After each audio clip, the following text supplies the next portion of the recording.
This footage hides the most disturbing secret. It's 1981 and a group of high school cheerleaders are rallying for their football team, unaware that there is someone watching them carefully, selecting his next target. It just wasn't possible that anything bad could ever touch our world. While River Oaks may be the home of champions, it's also the home of a rumor that is getting bigger each time it's told.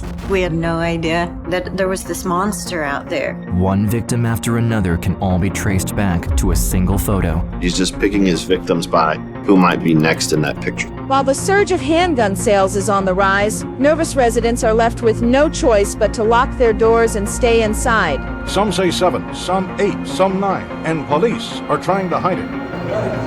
We're not approaching this logically, folks. We're approaching Police are actively hiding information from the public, leaving everyone in the dark. But 3 cheerleaders have had enough and have decided to take matters into their own hands. But the more they search, the more they realize that the murderer is closer than they have ever imagined. Now it's up to them to save their friends, face the killer, and take him down. This would end up being one of the most controversial cases in Texas history. And even 3 decades later, the fight against the cheerleader killer of River Oaks is still not over.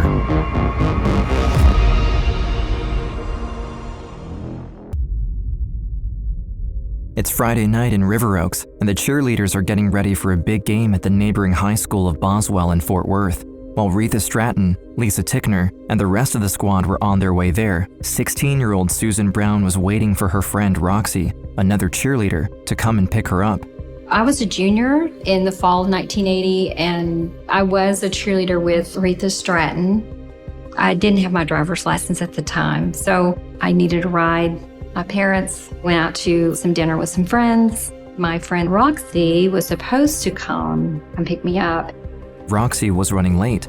As Susan eagerly waited at the door with her uniform on, the wall-mounted telephone in her kitchen rang. She could hear that someone was at the other end of the line, and after saying hello multiple times, a male voice asked if her parents were there. As soon as she said no, the line immediately cut, but the phone rang again seconds later. Suspecting another call from the strange man, Susan was relieved to hear it was her sister at the other end. However, after talking with her for a few minutes, she heard the front door of her house creaking open. With a mere 7,000 inhabitants and barely any crime, nobody ever locked their doors in River Oaks. She told her to wait for a bit, pulled down the phone near the receiver, and walked toward the entryway. What she saw shocked the teenager to her core. A tall, shirtless man in a red mask and unzipped jeans stood in the middle of the room. Susan immediately turned around and ran. When the man caught up with her, he ordered her to stop crying and forced himself onto her. Susan silently complied until the man heard faint noises coming from the telephone receiver. Susan's sister was still at the other end. Realizing they weren't alone, he shoved Susan aside and ran away. The teenager stood up as fast as she could to try to catch a glimpse of her attacker, but all she could see in the darkness outside was his vehicle's headlights, far in the distance. The police showed up shortly after that. They didn't take me to the hospital. They didn't do the rape kit. They didn't do all the things that you should do. And to this day, it's very frustrating for me. You know, that was my Friday night. And I would change my life forever. 2 days later, on Monday, Susan returned to school as if nothing had happened, totally oblivious to the fact that her entire squad felt like she had let them down by foregoing last Friday's game. We really were kind of upset still at Susan, and we were kind of railing on, well, she should have found a ride, and I don't understand why she couldn't get here. Finally, our cheerleading sponsor kind of had to say, look, something bad has happened to her and you need to knock it off. Like, don't ask her about it either. Following their sponsor's request, Lisa and the girls kept their distance. Yet, it was the ensuing silence that hurt Susan the most. You know, rape was still like, oh, what did you do to instigate that? I didn't want anyone knowing. I know this sounds terrible. I felt very shameful. She wanted to keep it quiet. So as far as how we handled it, we were more concerned on where we were going to have our prom that year. Even the police quickly gave up on the case. With no suspects and no evidence, they handed the responsibility of finding her attacker back to Susan. They explained that since sexual violence was often perpetrated by someone the victim knew, she should keep an eye open and come back to them if she noticed anyone acting strangely around her. When I went back to cheering, I thought, well, maybe it's someone's watching me in the stands. I was doing my cheerleading, but in my brains, I was looking at everyone in the stands. And then the other rape started.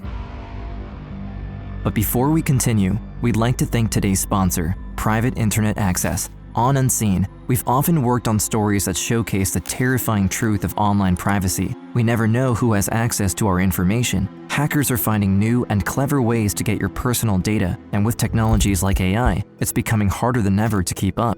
Behind every new Unseen video, there's hours spent scouring the internet, searching sketchy websites, and putting our identity at risk. But PIA VPN has us covered. A virtual private network, or VPN for short, is an app that hides your IP address and safeguards your internet connection through an encrypted tunnel, protecting you from any predators. PIA VPN also allows you to access region-restricted content from all over the world. Streaming services like Netflix, Amazon Prime, or Disney Plus have an entirely different library based on your location, and some shows cannot be accessed if you're not located in the region, but a VPN lets you do just that. PIA VPN is available on all platforms: Windows, Mac OS, Android, Linux, iOS, and many more. One subscription protects an unlimited amount of devices at the same time. Go to piavpn.com/unseen to get 83% off private internet access. Just $2.03 a month with 4 months free. Signing up is risk-free with a 30-day money-back guarantee and 24/7 customer support. Thanks again to Private Internet Access for sponsoring this video. And now, back to the case of Retha Stratton.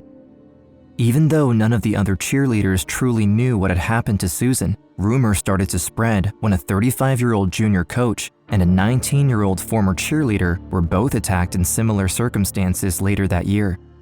Both received strange phone calls minutes before the break-ins, and both were assaulted by a tall man wearing a red mask. At least 3 young River Oaks women have been attacked and raped in recent months. This woman is a mother, a Pee Wee League cheerleader advisor, and the victim of sexual assault. In October, she was attacked in her home in River Oaks. He's taken with me part of my life he can't replace. He can't give it back. He's got it and he'll keep it, because I can't regain what he took from me. This woman has literally locked herself in. She is afraid to let her children walk to school.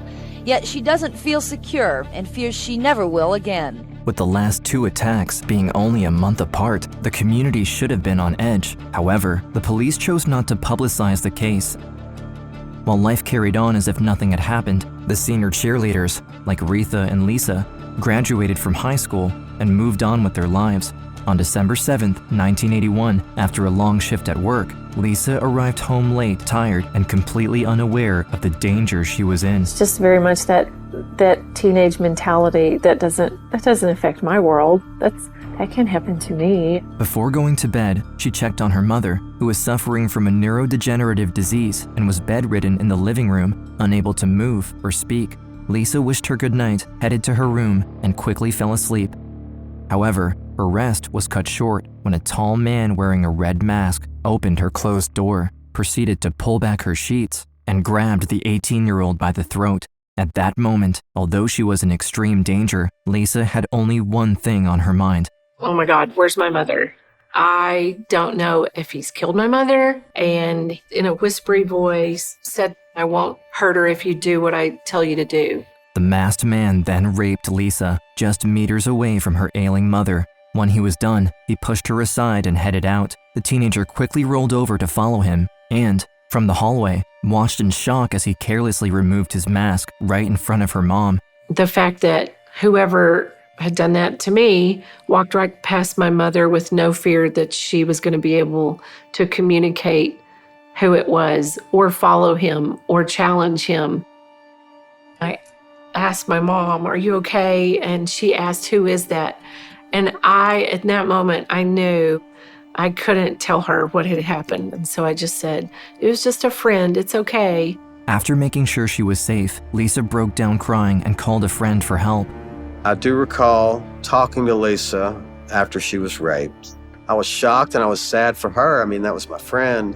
And I didn't really think back on Susan. I just didn't put it together at that time. But it wasn't long before the connection became impossible to ignore. The very next day, Roxy's sister too was raped in her own home, making her the 5th victim, all of them somehow related to their cheerleading squad. As the masked man's attacks kept escalating, Lisa and Susan refused to sit back and wait for the police to act. Instead, Lisa took matters into her own hands and went to question the sisters herself. As it turns out, the shirt sounded similar, the build sounded similar, the jeans, it sounded clearly like this was the same person. As the girls compared their attacks, something rather strange came up. Wesley Miller, Roxy's boyfriend, was in the room with them, and as they tried to come up with someone with a similar build to the masked man, they landed on him as a comparison. And we had just said to the dad, well, he's built like Wesley and has arms like Wesley's. And he says, Wesley, come here. And he said, let me see your arm. And he pulls his arm over. He said, you mean it looks just like this? And we're like, yeah. And Wesley yanked his arm back and went upstairs without saying a word. Even Roxy, Wesley's own girlfriend, started to have doubts at this point. And she asked me, do you think Wesley could have done that? And both of us were like, no. Before the girls could come together and investigate any further, another victim emerged. The masked man attacked a woman in broad daylight at a public laundromat and ran away when passersby noticed. As fear grew with every new assault, the entire community eventually hijacked a crime prevention hearing organized by the local police to confront them about their inaction and failure to warn the public. Many accuse the police department of covering up almost a half-dozen rapes over the past few months or lying to residents who inquired about them. The incident that just happened over the weekend had not happened. We still would not know about any rapes in River Oaks unless my neighbor or somebody tells me about it. We're not approaching this logically, folks. We're approaching it emotionally. I realize this is a hot subject, and I really didn't even want to discuss it tonight.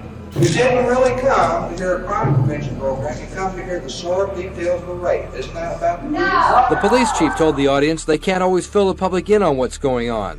However, that didn't seem to satisfy most of the residents who felt they were endangered because the police refused to acknowledge that there was, and may still be, a rapist on the loose in River Oaks. For a short while, the entire community safeguarded itself. Sales of firearms increased, and an unofficial curfew was put in place. But then, the attack stopped for weeks. As the tension decreased, so did the people's cautions. Around that time, Retha moved in with her best friend since childhood, Amy Moody. We were cautious.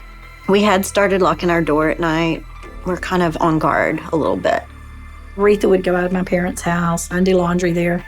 That week, she had gone by the house, and as she was leaving, my dad told her, Retha, be careful because that guy that, attacked your friends is still out there. There's bad people out there. And she says, Daddy, he'll have to kill me first. He'll never rape me. He'll have to kill me first. Thursday, January 21st, 1982. Amy got home from work in the evening and pulled into the driveway beside Retha's car, but something was wrong. The front door of their apartment was wide open. Unsure of what to make of it, she hesitated at the entrance, unable to see a thing in the dark apartment. I reached inside the door and turned a light on, and there was blood everywhere. All over the carpet, all over the walls, everywhere that you could see. Amy ran outside to ask her sister, who lived next door, for help. She grabbed a baseball bat and they returned to the apartment together. While tiptoeing around the living room to avoid stepping in the blood, Amy noticed something, a discernible trail past the doorway. The blood trail kind of led to Retha's room. So we walked that direction, and it's almost like he had tried to shove her in the closet, but the door didn't catch. Her wrists were slit. The knife was still stuck in her chest. I remember thinking, she can't be dead. I just have to get her help. Amy immediately called the police and Retha's family. Before long, the entire premise was blocked off with police tape as neighbors and family members gathered on the sidewalk. But before heading out, Retha's father had another person to deliver the devastating news to.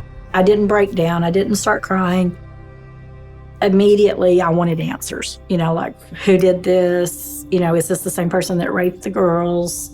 The body of 18-year-old Retha Stratton was found Thursday. The former cheerleader had been stabbed 38 times. The woman grew up in River Oaks, lived just inside the Fort Worth city line near her hometown.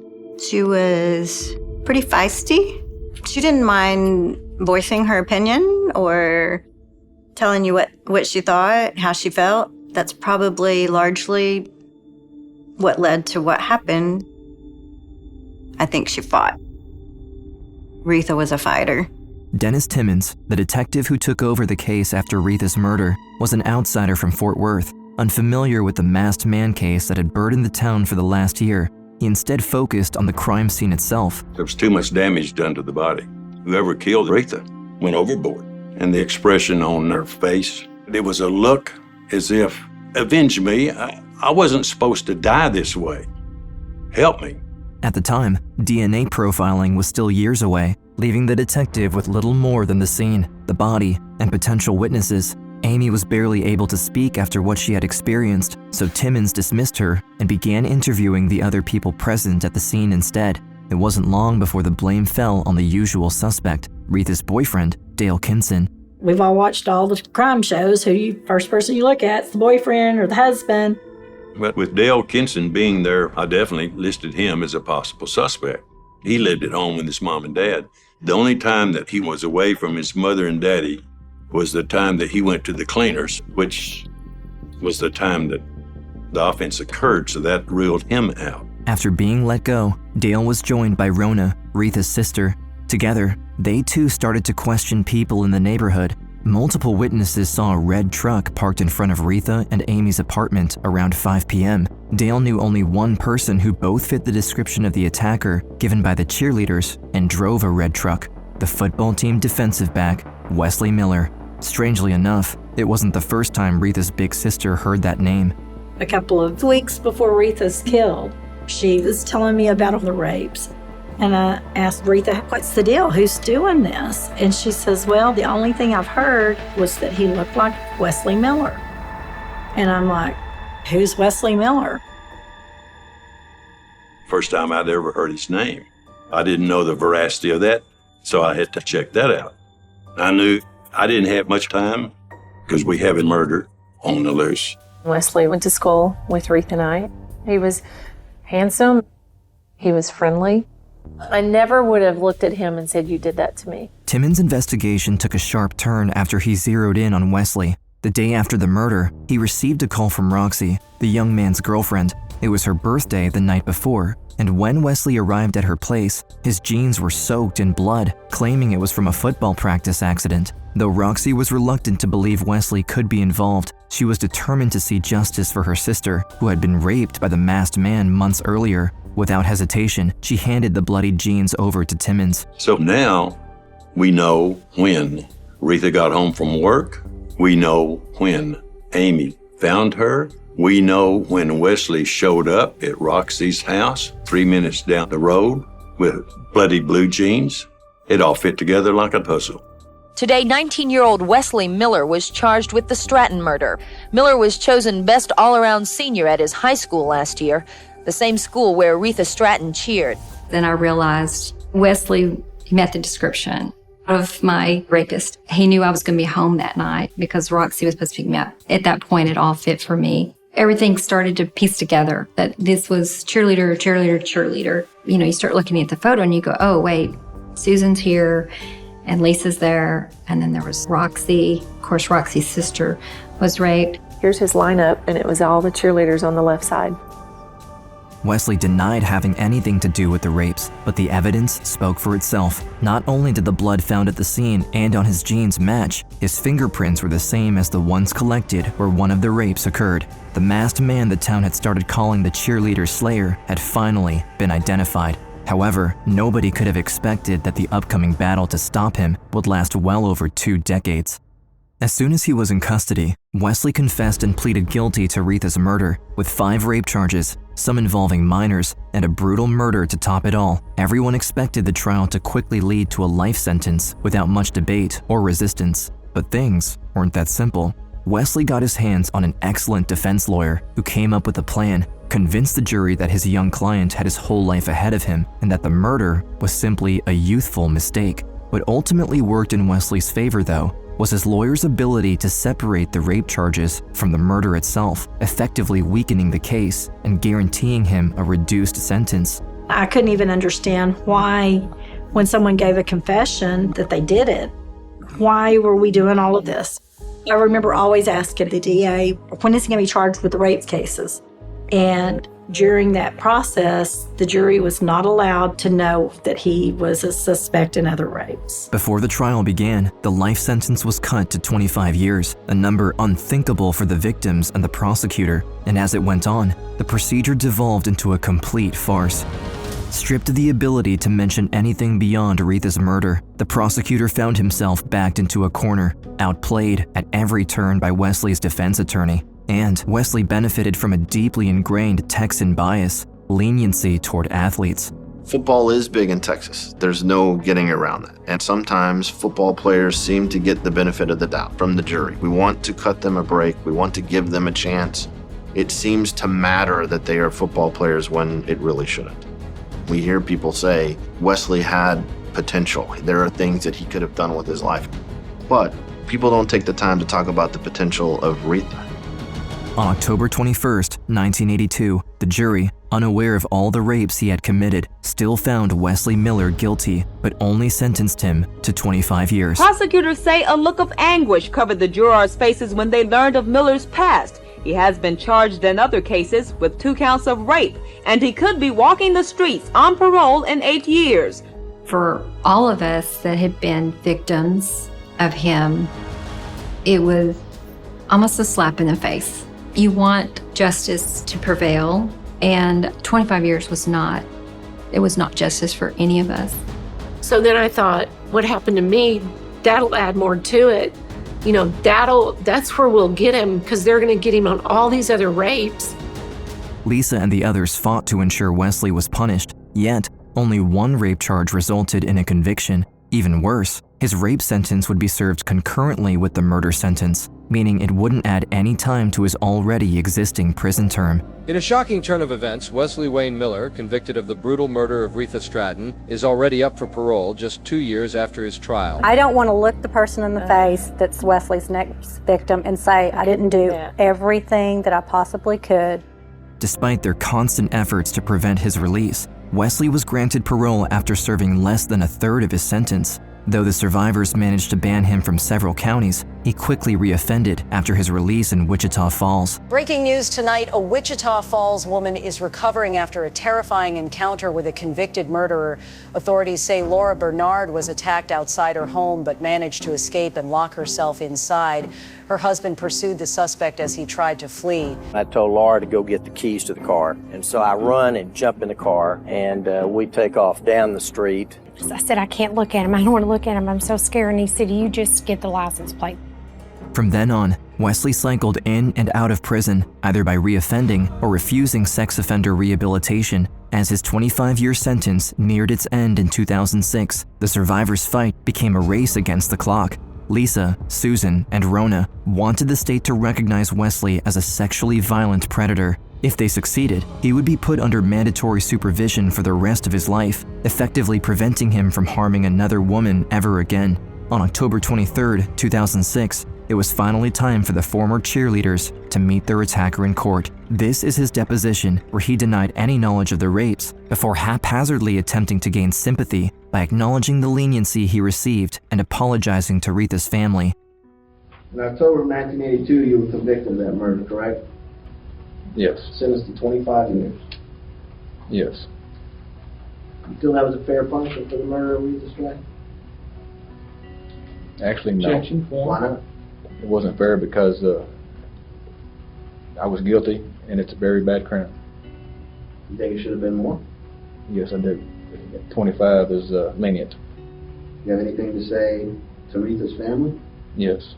So, that I apologized and asked for the forgiveness. Rona had sat across from Wesley countless times in court over the years, and he never showed remorse or apologized to her family until prompted during his final testimony at the hearing. He's had 25 years to do that. He's never felt compelled to say that before. Are you mentally and emotionally prepared for the possibility that, you might not win this? We might not win it, but you know what? It was all said in court. It was all wrapped up, and it's up to that jury to decide that. After Retha was taken from them, Lisa, Susan, and Rona vowed to do everything in their power to ensure her killer stayed behind bars. They didn't only want the world to know the true face of Wesley, but also pay tribute to Retha's passing. I hope Retha knows that the grave wasn't the end of her story, and we will keep her story alive. And we will make sure Wesley Miller doesn't hurt other people. Between their many legal battles, Lisa became the proud mom of 3 children. Rona sat on the governing board of the Texas Civil Commitment Office, and Susan became a forensic genealogist, solving multiple cold cases. During the final phase of the hearing, the 3 friends sat next to each other as the jury read out Wesley's judgment. You find beyond a reasonable doubt that Wesley Miller suffered from a behavioral abnormality that makes him likely to engage in a predatory act of sexual violence. Answer, yes. Through sheer determination, the 3 friends forced the system into action, ensuring Wesley remained under civil commitment for life, a hard-fought victory that proved justice can prevail, even against impossible odds. This moment, anything like you imagined? It's the relief. It's such validation. I mean, it's the one. He really was there to sexually assault her and murder her. And she didn't ask for that. And I was raped. And I did know it was him. And now he has to answer for that. This is as good as it gets.